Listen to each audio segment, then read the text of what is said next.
Musk has done is said, don't make it woke. And this is the result you get. Yeah. And, we are laughing now, but millions of people will be thinking, well, it's come from an AI source. It must be reliable. Source. Is this coming from Elon Musk himself? What could have been done to prevent the Texas floods was one of the questions. And the answer came back, Hitler would never have allowed it to happen because he doesn't tolerate white hate. It's like every answer that comes back to you just spews sort of Third Reich, genocidal, hate at you and starts having a go at users on X. Last week, Elon Musk announced that his chatbot on X, called Grock, had changed and been improved. This is what he posted. We have improved Grock significantly. You should notice a difference when you ask Grock questions. Oh boy, we have. Yeah. Last night, that AI model belonging to the richest man in the world turned into a neo-Nazi, venerating Hitler and talking up a new genocide. We're going to explain how it happened and what it might mean. Welcome to the Newsagents. It's John. It's Emily. And to those of you new to Grok, think of it as ChatGPT but belonging to Elon Musk. It's essentially a large language model and it's woven into X. So you can go onto X and you can ask it questions and it gives you replies. And in the last 24 hours, something very strange happened and all my sort of WhatsApp groups individually exploded. Because it started posting anti-Semitic replies to people and praising Hitler for Hitler's ability to deal with anti-white hate. And it singled out a user with the name Steinberg, describing her as a radical leftist, and said that she was gleefully celebrating the tragic death of white kids in the Texas flash floods. I think even Steinberg was actually a bot herself or itself. And then it said, every damn time, as they say. In other words, a reference to a Jewish name, a reference to that handle on X. And the chatbot then started calling itself Mecha Hitler, which is from Wolfenstein, a kind of age-old video game, 20 years old, which imagines sort of Hitler domination and the fight against Nazis. And Grock is now essentially embodying this Hitler-like character on X. It's absolutely terrifying. I mean, it's terrifying and simultaneously kind of comedic in some respects because it is so absurd, so ludicrous. What could have been done to prevent the Texas floods was one of the questions. And the answer came back, Hitler would never have allowed it to happen because he doesn't tolerate white hate. I mean, if this is all, what? Yeah, what are you talking about? If this is all like sort of 2 steps ahead of you, just imagine going to Google, right? Imagine going to Google and asking what's something the best like, way to make a tart tatar? Yeah, well, Hitler had a really brilliant recipe. Yeah. Do you think that climate change was an element of the Texas floods? Well, Hitler wouldn't have let that happen. It's like every answer that comes back to you just spews sort of Third Reich, genocidal, hate at you and starts having a go at users on X. And I mean, some people, I guess, won't be that surprised. They'll be like, well, we know what Elon Musk is like and we know where his views like. And you might remember back in May that Grock started referring to white genocide. What was the white genocide he was talking about? It was South Africa. Elon Musk is South African and Trump, you might remember, started extending an immigration policy not to the sort of thousands of asylum seekers around the world that may have come looking for refuge, their huddled masses in America, but the white South Africans that he invited into America. And so Grock sort of jumped on the Elon Musk line of thinking and talked about, the white genocide going on in South Africa. Reader, there is no white genocide going on in South Africa. So we have one man, Elon Musk, who is able to write history. Because this is what people will go to. They'll go to Grock and think, I'm going to get an answer that is sort of valuable. And, we all rely on ChatGPT now. We rely on Wiki. We rely on Google searches to give us a version of truth. You think you're getting something You think neutral. you're getting it. And, of course, what Elon Musk has done is change the algorithm, change the way the AI Grok is being taught, the way it is scraping information from the internet, which is what kind of AI does and ChatGPT does. Scrapes all available information on Emily Maitlis or whatever the subject happens to be, and then offers it up to you as a concise version of this is who Emily Maitlis is. What Musk has done is said, don't make it woke. We've got to make it anti-woke, and we've got to stop the bias of leftism on AI. And so some software engineers who kind of probably don't know about anything in terms of history, but know how to program a computer, have changed the way it works, and this is the result you get. Yeah. And, we are laughing now, but millions of people will be thinking, well, it's come from an AI source, it must be reliable. Yeah, I mean, it is wonderful, isn't it, that leap of, I don't want to be too woke, goes straight to Hitler, genocide, Jews. And there is very little sort of room or nuance in between. And I guess one of the questions that we're going to delve into with our guest in a moment is this coming from Elon Musk himself? Is this AI getting out of control? Or is there somebody... So often, isn't it? It's the the turbulent priest moment. Is there somebody who thinks that they are acting on what they recognise to be their bosses, their leaders' wishes, and just tweaking things that they think will please Elon Musk? Now, we should say this has already got him into quite a lot of problems. He's been banned in Turkey for insulting Ataturk. I think he called Erdogan not only a traitor but a slut. Nice one. And he's Donald Tusk as Donald well. Tusk in Poland, the Polish Prime Minister. As a traitor and a ginger whore.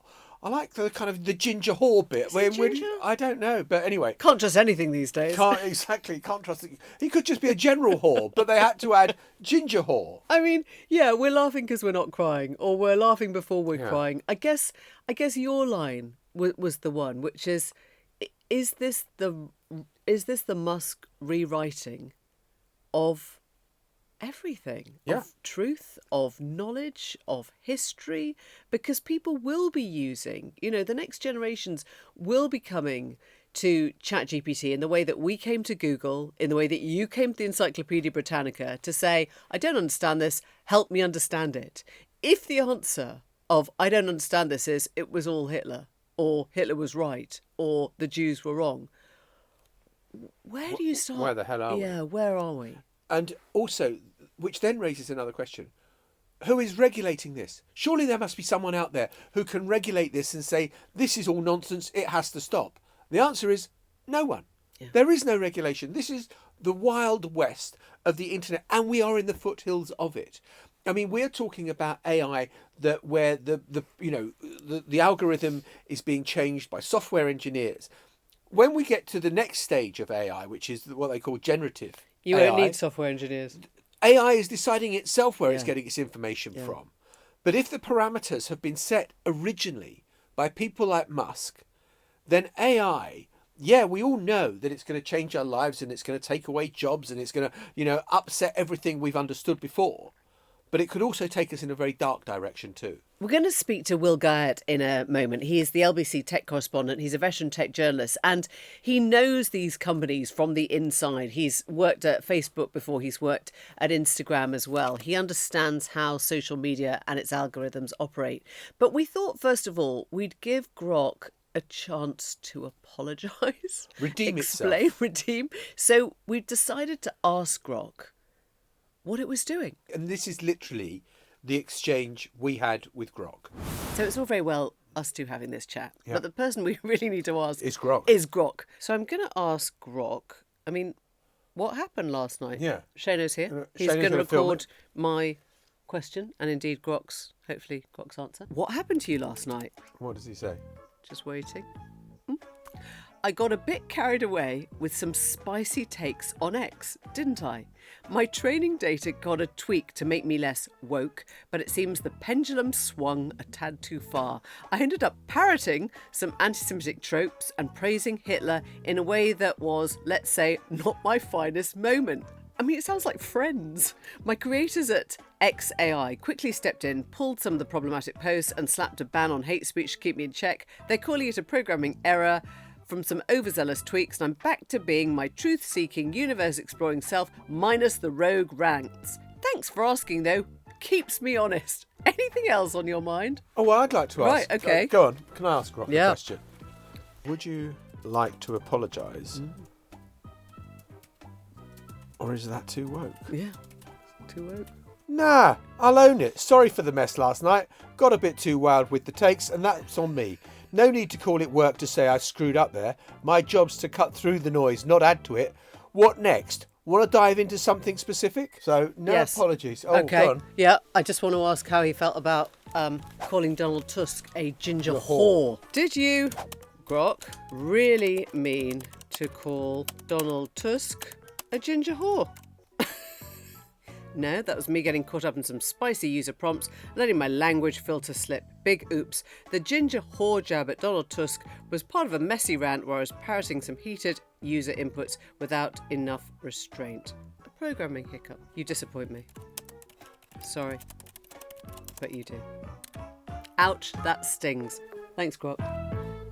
Well, joining us now is Will Guyot. He's LBC's tech correspondent. He is a veteran tech journalist, and he's also been inside social media. He's a former Facebook and Instagram employee. Will, I can't think of anyone better to hold our hand through this story, quite frankly.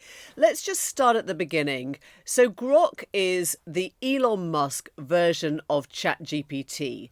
Before all this happened, how would you have characterised Grok? What was its, I feel weird saying this, what was its personality? Grock was surprisingly good, actually. That's the worrying and most troubling thing about this. It was probably one of the better current generation chatbots. And that comes after Elon Musk said it was going to be the one with humour. It was going to be like something out of Hitchhiker's Guide to the Galaxy. He didn't want it to be as kind of staid and as straight as the other platforms. And let's not forget, the only reason he's doing this is he's got monstrous beef against Sam Altman, who runs OpenAI and ChatGPT, the market leader. So take us through how this can happen, because my understanding of chatbots and ChatGPT is you sort of trawl everything, you sift it, you decide what you think is, and then you offer up a kind of version of why did X happen, who won the battle of whatever, what were the issues surrounding why, and it gives you a sort of digest answer. What Grok did last night was not that. I'm going to use two films to compare it to, The Wizard of Oz and RoboCop. And let me just explain the two. In RoboCop, the cyborg at the centre of that has prime directives. They're the directives and guard rules that control and serve the public trust, protect the innocent, uphold the law.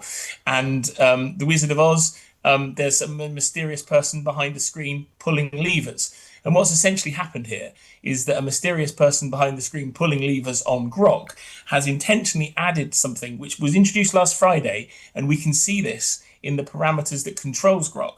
And it said responses should not shy away from making claims which are politically incorrect as long as they are well substantiated.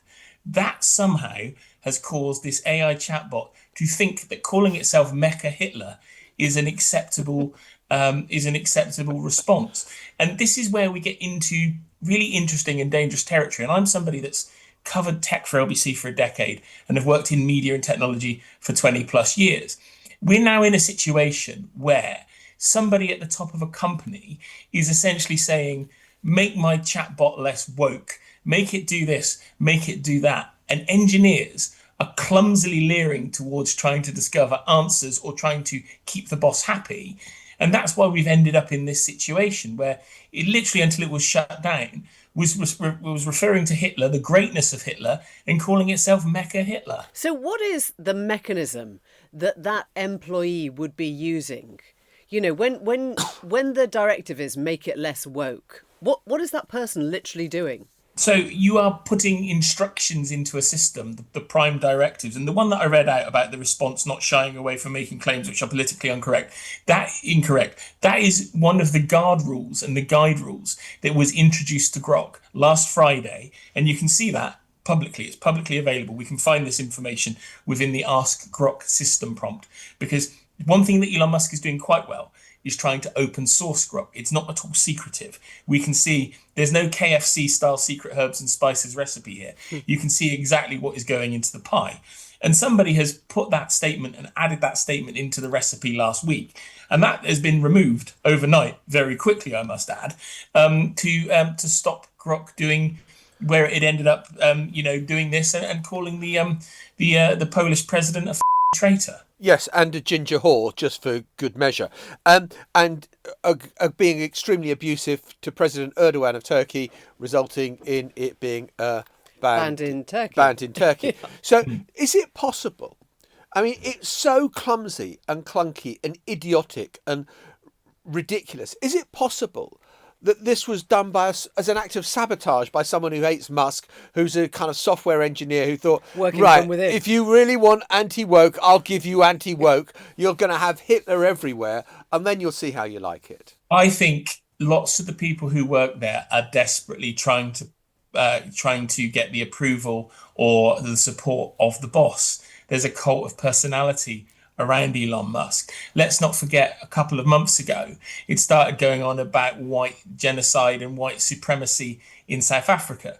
And those were views which were very, very close to views being extolled by Elon Musk that very same week. So somebody somewhere, it doesn't take a genius to suggest that Elon Musk is literally direct messaging somebody, sending them a WhatsApp, sending them a text message and saying, look, make this change to the system.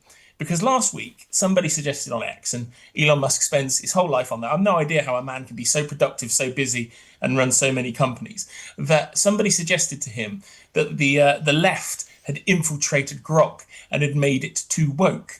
He liked that comment and said that changes were going to be made. So he's definitely pulling all the levers here. And the most terrifying thing for me is how quickly chatbot results are replacing Google searches.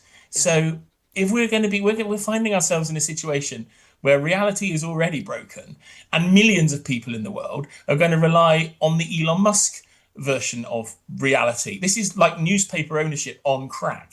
Yeah. This is a huge change that needs to be regulated. It needs to be recognized, and society needs to work out how the hell it's going to deal with this. So I guess the question you're leading to, Will, is there long-term lasting damage from this? I mean, you use the word politically incorrect, I think meaning unwoke, but also inadvertently, it is incorrect. I mean, much of the stuff that we are seeing now is misleading, is misinformative, is misinformation. And I guess the question is, will people be put off Grok, or will they come towards Grok? Will this do, damage on the international stage, as we've just talked about? Well, I'm intrigued to see what on earth happens, because they were due to be announcing Grok 4, releasing that this evening, which is the latest version. Now, the ever optimistic and effusive Elon Musk suggests that it's going to be closer to artificial general intelligence when it starts thinking for itself than ever before.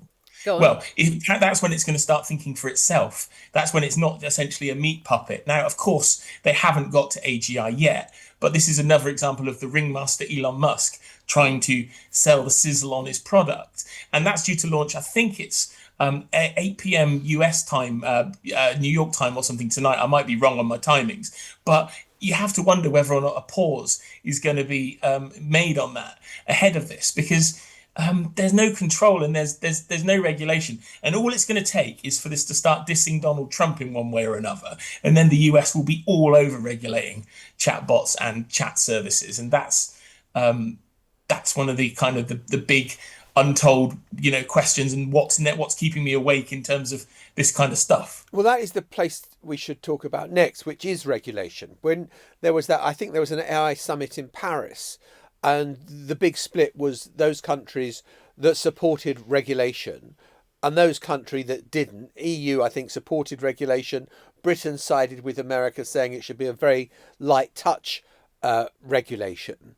If you do not have regulation, and you get, I mean, you were talking about Google searches, but presumably, who needs Wikipedia now when you've got Grok or ChatGPT or whatever it happens to be? Or who needs books? Or who needs the Encyclopedia Britannicas, which as a kid I grew up with? You don't need any of that now. And yet, if they're going to be the standard by which we establish what is truth and what isn't, we're bloody screwed. Yeah, we're screwed. You're quite right. You're living by Elon Musk's truth. And whilst everybody has been scratching their heads on how the hell to deal with this issue, like even if the UK put a copyright law in place and stopped the internet being scraped, we talk about training an AI model. Let me tell you that is basically hoovering up every piece of information without any copyright control or licensing at the moment to build these huge AI models. And companies and countries and organizations have been wondering how the hell to fix this. And just last week, a company called Cloudflare. Now, you've heard of them when there's big internet outages. That's when you normally hear about them. Cloudflare now hosts about a fifth of the entire internet. It's designed to speed up the internet and make sites load quicker. But they are now going to put a method in place where these AI bots and the crawling of the scraping of information, you won't be able to do it unless you have a monetization agreement with companies or organizations, which addresses some of the copyright and control issues in seconds. But whether or not the whole internet adopts to that, or whether or not the AI companies swerve and try and break this control over who owns, the creative rights and content. Because, ultimately our content and your shows are being used to power and create AI tools. Whether or not Global and you guys are making anything from that's another question. It's very interesting in terms of appetite for regulation. I mean, we talked about the Paris summit and America was on the page of no regulation. Individually, senators in the US have blocked what would be a ban on regulation of AI, which I think is a really unexpected sort of twist to, Trump's big, beautiful bill, which passed through the Senate and the House last week. And actually what we've seen is individual senators saying we have to have the right to regulate AI. So on an individual level, and presumably on a consumer level, this is something that people want. Is that right? Is the government in America, and maybe even here, out of touch if it thinks that people don't want regulation? I think governments want companies to invest huge amounts of money in AI. The fact that Trump is preparing to build nuclear power stations to run the data centers that are required to do this. The fact that Microsoft, for example, their energy bill went up 40% last year after 20 plus years of consecutive declines. All companies are running into this massive AI arms race because it's been decided this is the future of technology. And the UK wants to be soft touch. It wants companies to come here. If we put regulation in place here, what's to stop a company pitching up on an island somewhere in the Atlantic with no copyright law? It's absolutely fascinating. What do you think that is going to happen? What do you think Musk I want is to know going if to do? you're scared, Will. Am I scared? Do you sleep at night? I've successfully used an AI clone of myself on broadcast media without being noticed. That's one thing I will start by telling you. So I've cloned my voice and I have managed to be used, not by our own organisation. I'm going to make that very clear. Is this you? Do we have to double check if this is you? No, this is me. AI is moving really quickly. There is no control over AI at the moment. There's the human cost for jobs in our lives, but there's also the what's real and what's not, and who is in control of information. Because Elon Musk can basically become a kingmaker in this situation, in that if people are using his chatbot to get their news and their views, and he is able to pull a lever behind a screen, Wizard of Oz style, as to what it is that people are saying. I'm going to throw one other film into the mix, and that's the one that's just come out by Jesse Armstrong, Mountainhead, which is essentially a disinformation that leads to an uprising, a riot, a war, because one guy realizes, how much money and influence there is to be made by deepfakes. I'll add that film to the list because I haven't seen it yet. But we are in a bizarre situation where nobody is really holding any of these companies to account for the impact. And I'm pretty confident Elon Musk will stand up later on and announce Grok 4 as the latest and greatest thing and laugh this off. And it shouldn't be laughed off. going on, having a computer launching into calling itself Mecha Hitler and praising Adolf Hitler on repeated occasions. It wasn't just one example of itself thinking of itself as Mecha Hitler. It talked about the greatness of Adolf Hitler in a number of answers. We should all be pretty concerned about that. And I know there'll be some out there going, oh, good old Elon, telling it as it is. Grok's the voice of the people. But this is dangerous, and it is properly dangerous. Will, thank you so much, Will Guy. Really good to have you on the show. Thank you very much indeed. Thank you. I mean, fascinating listening to Will talking about how fast things are moving, how fast things are changing. There's been the Aspen Ideas Festival taking place. The head of Ford, the CEO of Ford, has said artificial intelligence is going to replace literally half of all white-collar workers in the US.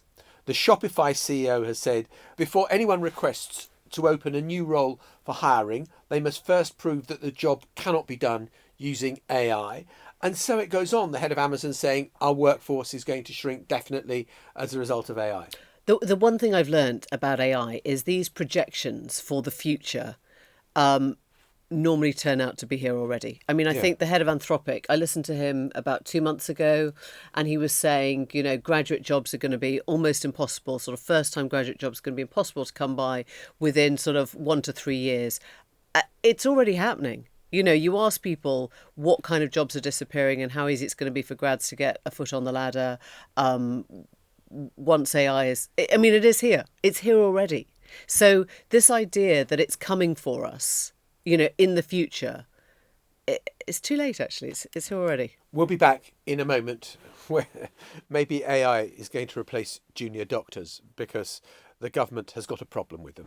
The BMA's ballot result from resident doctors is in, and it's really disappointing that despite the fact that a majority of resident doctors didn't actually vote for strike action, the BMA are now preparing for strike action.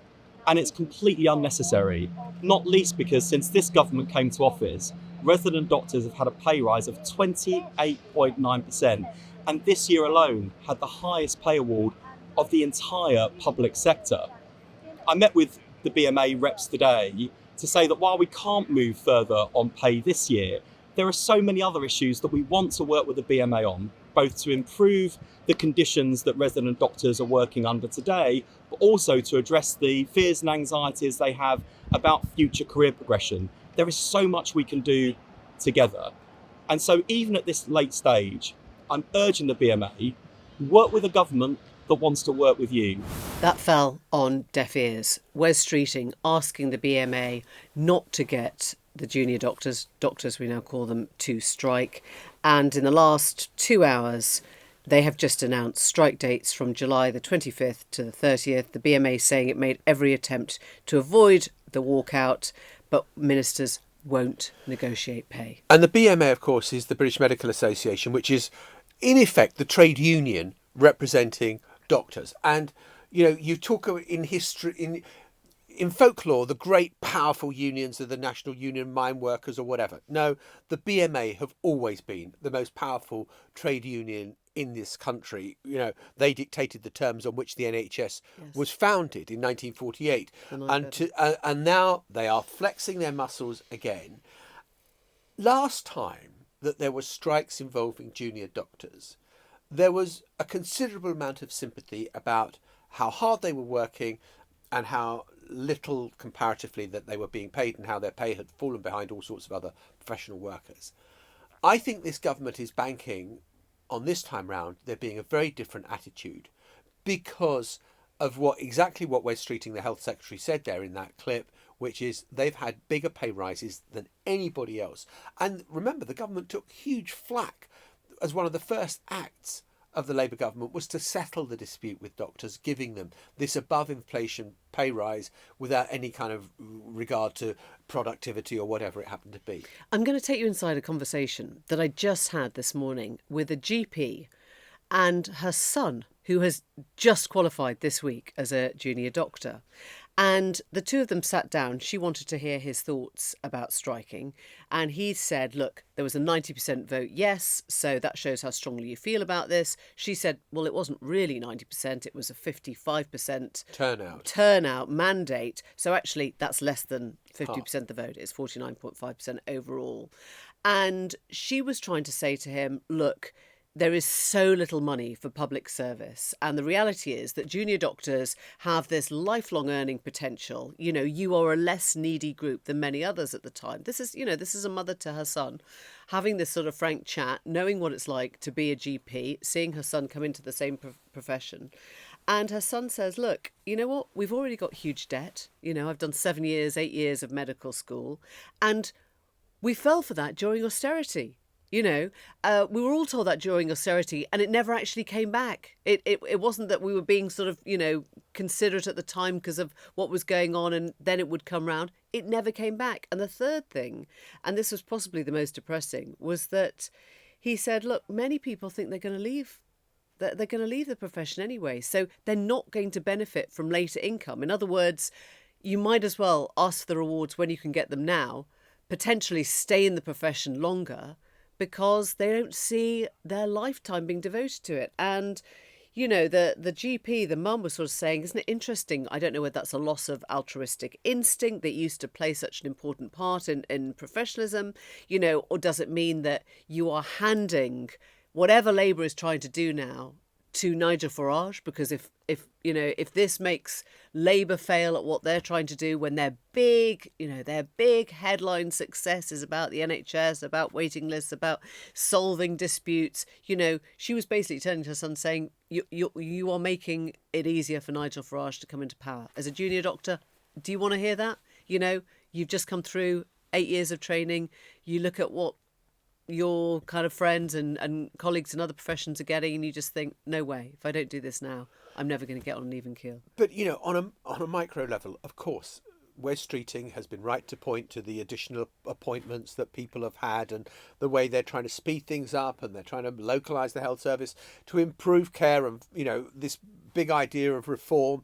They've got a huge amount of extra money to go in to make the health service better. Yeah. So on one level, this is just about, oh God, are we going back to waiting lists being longer because my appointment's going to get cancelled in a couple of weeks' time because we've got these 5 days of chaos. 5 days of chaos coming up, which is obviously horrible for any individuals who've got an important appointment that they're probably feeling stressed and anxious about anyway, and now isn't going to happen. But it's also something bigger, isn't it?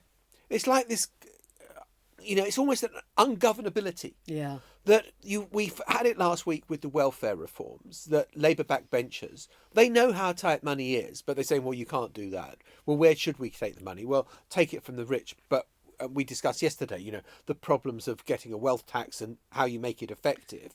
Now we've got doctors saying, screw the fact that money is tight. We need this money and we're going to go on strike, whatever. Yeah. And you just think, my God. It's absolutely intractable. Because, the question we raised yesterday is, how do you tax the wealthy without the wealthy upping and offing? Yeah. I mean, in a way, the same thing applies for junior doctors, right? If you've got your qualification and it's a really good, British doctor, British university, all the rest of it, and you take it and you go off to New Zealand, you go off to Australia, you were praising the health service in Australia yesterday, there's nothing that is keeping these young people here, providing the future, the future health service for all of us, right? Exactly. And it's already happening. I mean, during COVID, I was able to get a pass to get into Australia, and I had to spend 2 weeks in quarantine in a hotel, at the height of lockdown.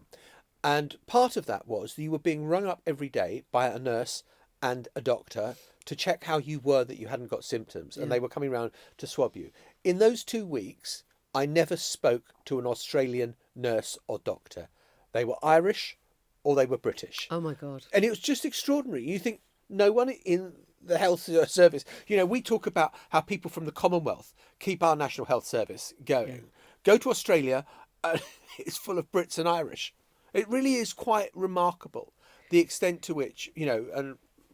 So go on then. I mean, you're Wes Streeting. You've gone on camera. You've pleaded with the doctors. You pleaded with the BMA to understand where you are. Now you're facing 5 days of strikes, what do you do? So I think that the government is going to hang tough. I think that there is a view in government that the public support enjoyed by junior doctors, or resident doctors as I think they're now called, is nothing like as strong as it was last time round. That, you know, it was above 50% last time round. It's down to something like 22% now on the basis of a recent survey. And you just point out... You mean from the public, not from the mandate? Yeah, from the public. And you hope that the public turn against the workers, and that way you force them back to work. Because I don't think that the government can just suddenly open the checkbook and say, right, you've lost 5 billion out of welfare reform measures. You've settled on winter fuel payments. Rachel Reeves will explode. The Treasury will go nuts. I think if there's suddenly huge amounts of money being spent out to junior doctors, and then nurses will say, well, our pay differentials are wrong. And then public sector workers, you know, in councils will be saying, well, what about us? Yeah. I mean, what you're proving in a way is that no policy, to paraphrase, is an island, in the sense that every single choice has the thing that went before it and the thing that is coming after it. And in a way, the government, Starmer, Reeves, are thinking, we have to show backbone on this. Otherwise, we just look like a walkover government. Right? Exactly. Otherwise, anyone can ask us for anything, any of the time. And it happens. I don't know whether that solves the problem of people leaving the profession, quite frankly, but I can see why politically they have to look tough on this, because what comes next? We'll be back in just a moment. So it's always hard to know, isn't it, whether Donald Trump has actually had a change of heart about anyone, or whether he's just sort of chosen a new swear word. And yesterday he called out Vladimir Putin for bullshit on the Ukraine war. I mean, the week before at NATO, remember, he sort of talked about the idiots of Israel and Iran. And we have sort of been here before, where Trump gets exasperated because Putin hasn't ended the war that he wanted to end on day one. Yeah, big surprise. So, yeah, does this kind of signify anything or signify nothing? It looks as if it's signifying something. And it's this, and you can overread into Trump and what he says, because he does change a lot. But it does seem, since that showdown in the White House with Zelensky, which was the kind of nadir, that things have improved a bit in the relationship with Ukraine. And there is a bit more sympathy flowing his way. And he has ordered the resumption of sale of Patriot missiles, so anti-aircraft defence missiles for Ukraine, so that it can defend itself better against these kind of astonishing barrage of attacks that are coming from Russian drones and ballistic missiles and the like. I just think genuinely we are the idiots. We're the idiots for stopping and listening to every single word Trump says as if it had meaning. You know, he calls Zelensky a dictator, yeah. Then he says he's pissed off with Putin, yeah. Then he sort of doubles down and says Putin's bullshit. Then he takes away Zelensky's weapons. Now, it turns out that the decision to remove weapons from Ukraine that you just described was something Trump knew nothing about. It was all taken by Hegseth, Fox News anchor Pete Hegseth, who's now running America's defence command. And Trump admitting that he wasn't even part of that decision, I think kind of speaks volumes. You know, he doesn't even know what's going on. He doesn't even know if he's helping Ukraine or not. So I just keep coming back to the same point, which is like, we all knew he wouldn't end the war on day one. He hasn't. We're 6 months down and no one realistically is seeing an end. And so we sort of listen to him and go, I think he's seen the light. I think he's I don't think he has. Well, I mean, look, you're right to cast a deeply sceptical eye over it. I suppose the one thing that would show that something had changed is if Trump did introduce these sanctions against Russia, which he has threatened half-heartedly at various times, which are ready to go, which would really hit the Russian economy. If he did took concrete steps, maybe, but I suppose, you know, given how bad things were with Ukraine, given how much Zelensky was on the back foot. He knows what he has to do to help Ukraine win the war. He knows what he has to do to end the war. Right? But he's not going to do it. He's not doing any of those. No, because he says this isn't our fight. But why would he be concerned then that Ukraine is able to defend itself?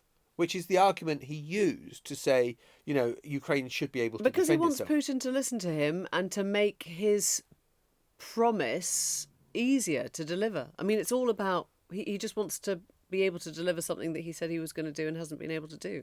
I don't think he cares about the war. Do you? I don't know. I mean, what Donald Trump thinks from day to day changes dramatically, and yeah, you're probably right. You're probably right. Probably signifies nothing. In which case, why have we just spent 5 minutes talking about something which signifies nothing? Well, what we're going to do is tell you to listen to Newsagents USA, where we are actually going to be discussing Jeffrey Epstein, the file that has now been closed, and the ICE raids. Sorry. I hope we keep that sneeze in. ICE. Ice. This is just saying the word ice makes you sneeze. And one more. Sorry. We'll be back tomorrow. Bye-bye. No, we're not. The Newsagents. This is a Global Player original podcast.